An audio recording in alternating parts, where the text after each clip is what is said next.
हमारे यहाँ पे एक पॉलिसी होल्डर है, गए 3-4 साल से हमारे पास उनका पॉलिसी है। उनका प्रीमियम जो है वो 1 दिसंबर को आता है और वो नियमित अपना प्रीमियम भरते हैं। पिछले वर्ष प्रीमियम भरने में उनसे डिले हो गया। 1 तारीख का ड्यू है, 30 दिन का ग्रेस पीरियड है, तो जैसे ही 30 दिन का ग्रेस पीरियड खत्म हो गया, उसके अगले दिन सुबह 10 बजे उन्होंने अपना प्रीमियम भर दिया।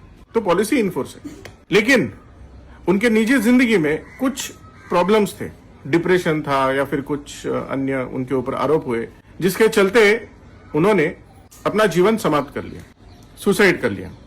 यह बेहद दुखद घटना है, परिवार के लिए भी और हमारे लिए भी।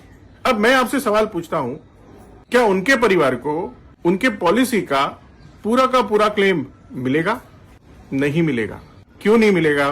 क्योंकि ग्रेस पीरियड खत्म होने तक अगर आप प्रीमियम नहीं भरते हो तो पॉलिसी लैप्स हो जाता है। ग्रेस पीरियड खत्म होने के बाद अगर आप प्रीमियम भरते हो तो पॉलिसी रिवाइव होती है, और रिवाइव हुई पॉलिसी में न्यू पॉलिसीज के कंडीशन आ जाते हैं, जिसमें अगर सुसाइड पहले वर्ष होता है तो सिर्फ 80% ऑफ द प्रीमियम पीछे दिया जाता है, दूसरे वर्ष होता है तो पूरा का पूरा क्लेम मिलता है। 3 साल पूरा प्रीमियम भरने के बाद सिर्फ 1 दिन का डिले करने की वजह से उनका पॉलिसी रिवाइव स्टेट में चला गया, जिसके वजह से उनका पूरा का पूरा पॉलिसी अभी न्यू पॉलिसी के स्टेटस में आ गया और उनके परिवार को मात्र 80% of the total paid premium मिले।